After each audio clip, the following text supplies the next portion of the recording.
Ah là là, c'est la joie en fait quand on est connecté à la créativité, et ben ça pullule et donc voilà, il y a des jours où je me rends compte que je vais être beaucoup plus vigilante à l'énergie de comment je suis pour créer. Est-ce que je suis dans une énergie de création ou pas? Et donc là, je le suis et j'ai vraiment envie de partager toutes les réflexions qu'on a abordées ce matin avec mon ami Nicolas, notamment au défaut d'être belle.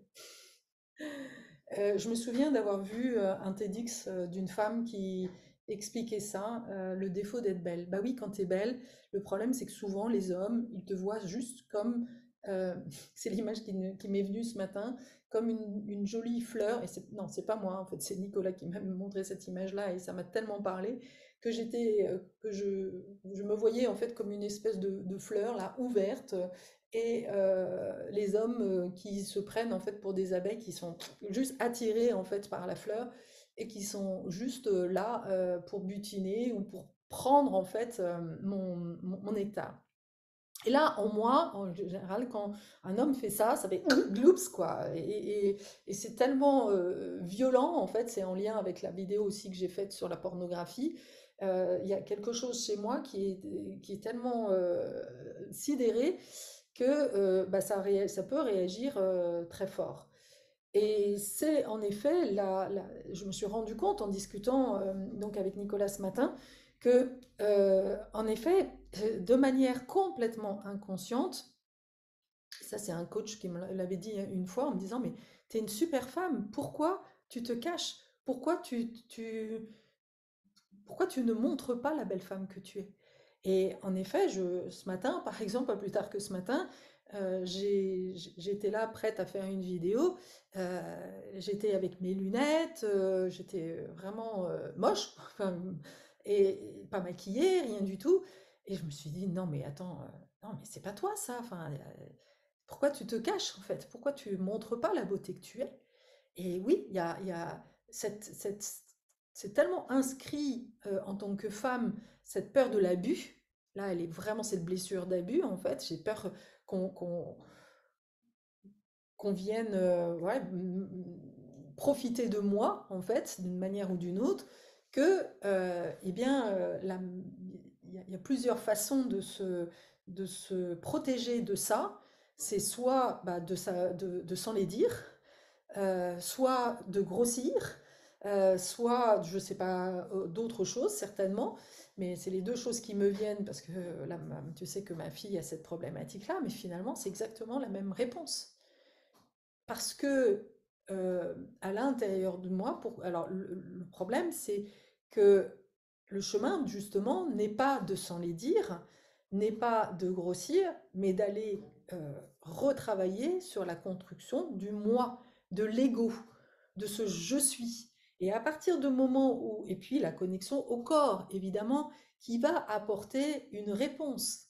Mais ce qui est aussi très important à comprendre, c'est, enfin, que j'ai envie de partager en tous les cas, c'est ce qui peut se passer justement et comment, écoute bien ça, c'est vraiment important aussi, comment les mouvements féministes finalement, est encore un, un, un outil, une arme en fait, est devenu une arme pour les hommes, pour nous créer encore plus de la confusion et nous amener en fait et nous manipuler pour quand même obtenir ce qu'ils veulent. Je m'explique. Pas plus tard qu'hier, je discutais avec un homme et je sens le prédateur en lui. On s'est même pas vu, ça fait une journée qu'on échange sur des réseaux, et là le mec commence à me dire qu'il m'embrasse dans le cou, etc. Et là je sens mon corps qui dit ça va trop vite là, il y a un truc, non je ne suis pas une fleur, me prends pas pour une fleur quoi. Et qui me flatte. Voilà, ah, t'es tellement belle, je sens tellement d'énergie, t'es solaire, machin. Donc je connais cette énergie de flatterie, je sais le pouvoir qu'il a sur moi, mais attention, dans ces cas-là, j'ai une petite voix là qui dit attention, danger quoi. Et je lui réponds, euh, que je sens ce côté prédateur, je lui ai pas dit ça comme ça, mais je dis, je sens qu'il y a de la dérive et je ne suis pas une glace Miko, quoi. Et là, tout de suite, le mec fuit, se barre, se dit, bah non, ok, merci, ciao. Je reviens à la charge en me disant, attends, mais quoi? C'est quoi ce truc? Qu'est-ce qui se passe, quoi? Et là, il me balance, oui, voilà, maintenant, les hommes, on peut rien faire, moi, je fais juste te taquiner, tu es en train de me parler de dérive alors que je suis en train de te taquiner. Me taquiner? En me disant que il va me sucer pour je sais pas quoi, comme une glace. C'est vraiment ça, il va me sucer longtemps comme une glace. C'est comme ça qu'il l'exprimait, quoi. Mais what the fuck? En fait, c'est le mec qui est en confusion totale.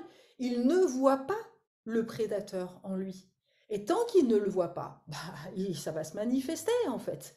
Mais le problème, c'est que moi, j'ai un plexus solaire qui est ouvert. Le plexus solaire, capte toutes les énergies. Alors, autant c'est génial dans l'accompagnement, parce que du coup, c'est un outil extraordinaire pour me mettre en connexion, mais dans mes relations privées, le problème, c'est que quand le mec, il est dans la confusion, eh ben moi, je le sens. Et si je ne suis pas suffisamment présente à moi-même et que, voilà, je n'ai pas conscience que, ah non, ça parle de lui, en fait, eh bien, je me prends au piège, dans son propre piège, et je deviens sa proie. Tu comprends? Je deviens sa proie et là, tout d'un coup, bah, au lieu de lui renvoyer ce qu'il est en train de faire, tout d'un coup, eh bien, je vais me dire, ah mon Dieu, parce que j'ai le doute, moi, dans mon canal aussi.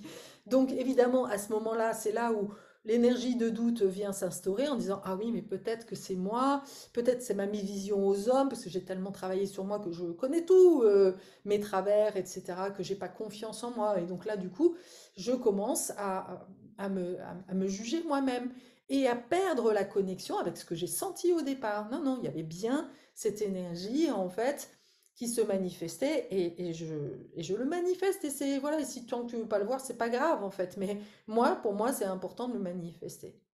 Donc, voilà comment j'en viens à dire que c'est le problème d'être belle, en fait. Le problème d'être belle, c'est que, bah oui, euh, on va te voir, certains hommes, en fait, qui n'ont pas travaillé sur cette séparation aussi, hein. Le DIP, c'est un vrai problème.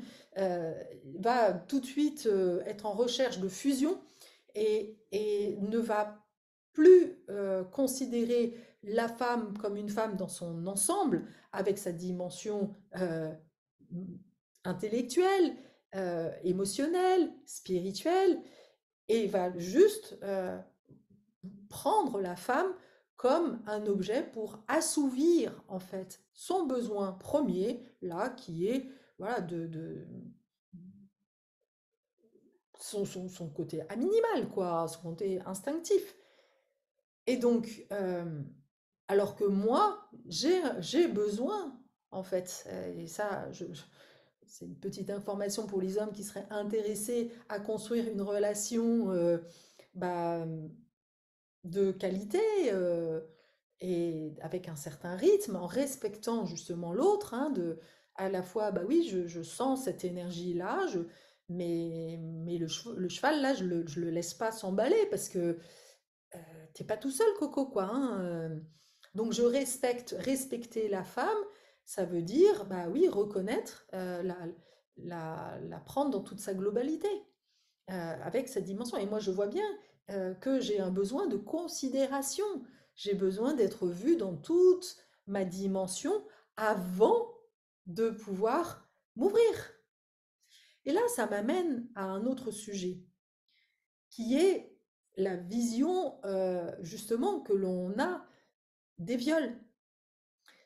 Parce que d'ailleurs ce matin avec mon ami, il me disait, bah oui, je suis très en colère contre tous ceux qui sont, tous les hommes qui sont dans la confusion et qui renvoient aux femmes que si elles se font violer, tu l'as provoqué et qui demandent voilà, comment tu t'es habillée, etc. Et là, je lui dis attention, la responsabilité, elle doit être partagée. Et la conscience, elle doit être aussi partagée. Par la femme notamment.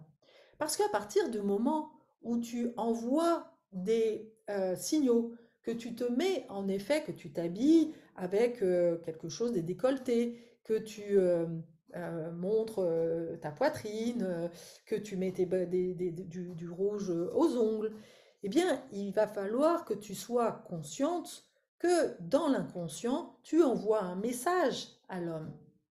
Alors, ça ne veut pas dire que tu n'as pas le droit de l'envoyer ce message, mais tu dois être consciente, en fait, que là, tu vas envoyer et tu vas activer justement ce côté prédateur. De manière inconsciente, tout ça, c'est très animal et c'est très reptilien et c'est très inconscient. Donc, c'est de ça dont on doit prendre conscience. Que à partir du moment que tu es en train d'envoyer, qu'en effet, et Nicolas me le disait, que euh, bah oui, nous sommes une espèce où la femme a une poitrine qui est devant, ce qui est étonnant. Quand on regarde les animaux, il y a très peu d'animaux où la femelle, en fait, a la poitrine qui est visible. Non, les animaux, eux, euh, eh bien, ils, ils prennent la femelle par derrière. C'est très intéressant ça.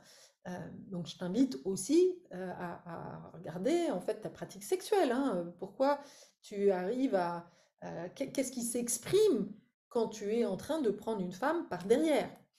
Et nous, les femmes, qu'est-ce qu'on laisse faire quand on exprime, quand on laisse quand on laisse se prendre en levrette, par exemple. Ça ne veut pas dire qu'il ne faut pas le faire. C'est juste qu'il faut juste être conscient de ce qui se manifeste en nous. Et donc là, les deux doivent être dans cette énergie d'animalité. Et voilà, encore une fois, il n'y a pas de bien, il n'y a pas de mal, hein, mais c'est juste mettre de la conscience dessus. En tous les cas, quand on est en train de manifester, de mettre des habits un peu moulants, un peu transparents. Ok, je dois être consciente que du coup, bah, j'allume en fait mon côté séduction.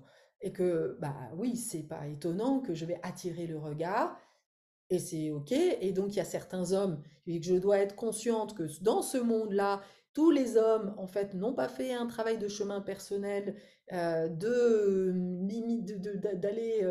travailler sur leur libido et leurs besoins d'excitation primale.